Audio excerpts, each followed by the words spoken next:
अस्सलाम वालेकुम गाइस, उम्मीद है कि सब खैर व आफियत से होंगे। तो आज का जो हमारा टॉपिक है वो है मैट्रिसेस एंड डिटर्मिनेंट्स। अब मैट्रिसेस क्या है, डिटर्मिनेंट्स क्या है, ये दो अलग अलग टर्मिनोलॉजीज़ है। तो सबसे पहले जो है हम मैट्रिसेस को डिफ़ाइन कर लेते हैं। तो यहाँ पर लिख भी दे देते हैं। ओके गाइस, तो यहाँ पर लिख भी दिया कि मैट्रिसेस। अब मैट्रिसेस क्या है, मैट्रिसेस अब मैट्रिसेस इज डिफाइंड है, उसको डिफाइन किस तरह किया जाता है। अ रेक्टेंगुलर अरे open number, a rectangular array of a number arranged into rows and columns। अब किस तरह है कि ये एक रेक्टेंगुलर की फॉर्म में होता है या स्क्वायर की शक्ल में भी होता है। सही है, तो गाइस ये आपको ज़हन में रखना चाहिए कि मैट्रिसेस में नंबर जो है मतलब कोई भी नंबर्स हो सकते हैं। वो लेटर्स की शक्ल में भी हो सकते हैं या जो एबीसी होते हैं, या नंबर जो 1 2 3 होते हैं वो भी हो सकते हैं। उसको रेक्टेंगल फॉर्म में देखिए, ये एक रेक्टेंगल बना हुआ है। रेक्टेंगल फॉर्म में हम इसको रोज़, ये देखिए ये रोज़ है, ये देखिए ये हमारा रो हुआ। ये देखिए ये हमारा रो नंबर 1, ये रो नंबर 2। ये देखिए इसको हम क्या कहेंगे, रो, आर ओ डब्ल्यू। देखिए नाम से ही ज़ाहिर है, ये देखिए रो में रखे हुए, और ये क्या है, ये कॉलम है। ये देखिए ये कॉलम 1 नंबर 1, ये 2 और ये 3। ये क्या है, कॉलम।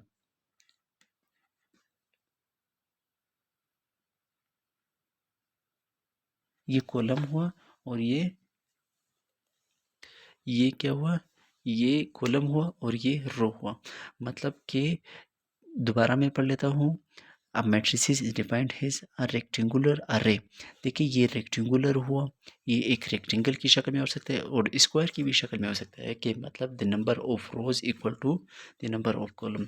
सही है, रेक्टेंगल की शक्ल में नंबर पड़े होते हैं, अरेंज्ड इनटू रोज। देखिए रोज में पड़े होते हैं, एंड नंबर एंड कॉलम्स, या रोज में लगे होते हैं नंबर, या कॉलम्स की शक्ल में होते हैं। तो इसे क्या कहते हैं, मैट्रिसेस कहते हैं।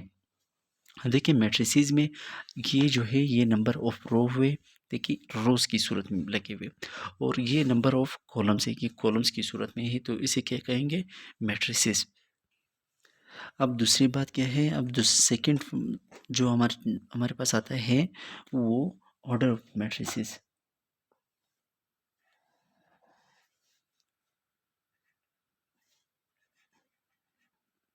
Order of matrices. Order of matrices क्या है, ऑर्डर का मतलब क्या है, ऑर्डर का मतलब ये है कि इसमें ये बताया है कि कितने नंबर ऑफ रोज़ है और कितने नंबर ऑफ कॉलम्स है। तो आपको पता है कि मैथ जो है हर जगह अपना एक रूल है, उसका रूल्स होते हैं, रेगुलेशंस होते हैं। मैथ जो है रूल को बहुत ही ज़्यादा फॉलो कर लेते हैं।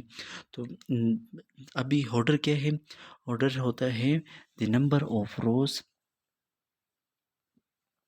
Number of rows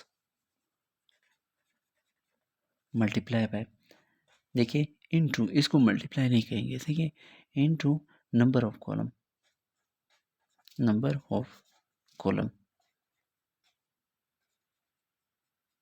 number of rows multiply by number of columns. अब किस तरह, फर्ज करें ये एक मेरे पास एक मैट्रिक्स है, मैट्रिसेस है, मैं इसको फर्ज करें मैं इसे, अच्छा मैट्रिसेस को एक बात आपको बहुत ही गौर से सुनना चाहिए। ये देखिए एक मैट्रिक्स है जो मैं कैपिटल लेटर से लिख रहा हूँ, और ये देखिए फर्ज करें यहाँ पर मैं लिख रहा हूँ 2 4 3 0। ये अब मैंने एक मैट्रिक्स लिखा, सही है। अब देखिए मैंने यहाँ पर इसको कैपिटल लेटर से ज़ाहिर किया, तो ज़ाहिर करने का तरीका जो है वो कैपिटल लेटर है। लेकिन अगर यहाँ पर फ़र्ज़ करें मैं एक दूसरा बना रहा हूँ, सी है, बल्कि जी, जी है, एक मैट्रिसेस है।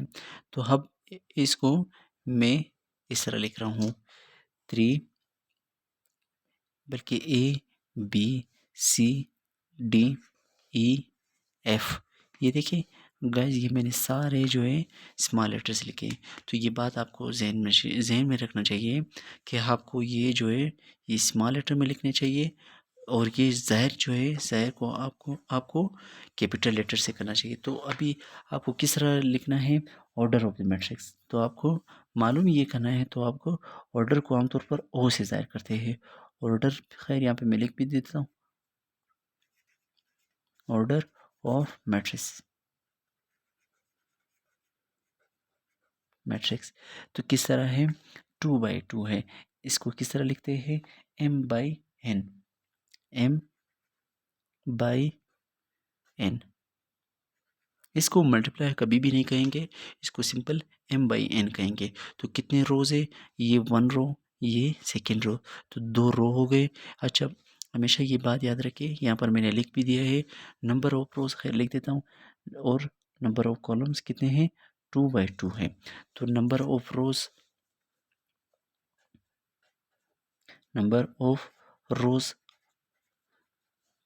ऑफ रोज़ को हम लोग m से डिनोट, m,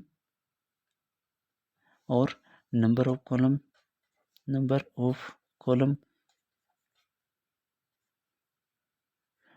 कॉलम को हम n से डिनोटेट करते। तो भाई, तो आपको ये बात बहुत ही ज़हन में रखना चाहिए कि number of order of the matrices को m/n से डिनोटेट करते हैं। इसका फार्मूला ये है, m/n, कितने रोज़ है उसे इस तरह लिखते हैं और इसे इस तरह, और मल्टीप्लाई नहीं किया जाता है गाइस, ये बात याद रखना है। अब इसका ऑर्डर किस तरह है, इसको सिंपल हम हो से ज़ाहिर करेंगे, m/n। तो देखिए कितने रोज़ हैं, ऑर्डर कितना है, कितने रोज़ है, 1 2 3, 3 रोज़ है, बाई कितने कॉलम है, 1 2, तो 2 कॉलम है। तो देखिए ये 3/2, ये इसका मतलब ये है कि हमारे पास 3 रोज़ है और 2 कॉलम है। अब बहुत से जगहों पे इस तरह गिवन होगा कि आपको एक ऑर्डर दिया होगा, वहाँ पर सिंपल ऑर्डर दिया होगा, तो आपने क्या करना है, आपको ये पता होना चाहिए कि यहाँ पर हमारे पास, सॉरी, हाँ, तो ये आपको पता होना चाहिए कि आपके पास 3 रोज़ हैं और 2 कॉलम है। तो आपको ये पता होना चाहिए m/n। इसे कभी भी मल्टीप्लाई नहीं पढ़ना है, सही है, okay.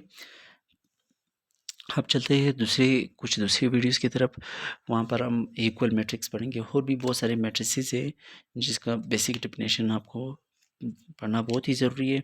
Equal matrix, diagonal matrix, और भी zero matrix, null matrix, scalar matrix, diagonal matrix. तो ये फिर उसके बाद डिटर्मिनेंट्स ऑफ मैट्रिक्स, फिर कुछ और भी वैल्यूज़ मैट्रिसेस में हम किस तरह मालूम करते हैं, तो ये हमें मालूम करते हैं। तो इंशाल्लाह मिलते हैं नेक्स्ट वीडियो में, तब तक के लिए अल्लाह हाफ़िज़।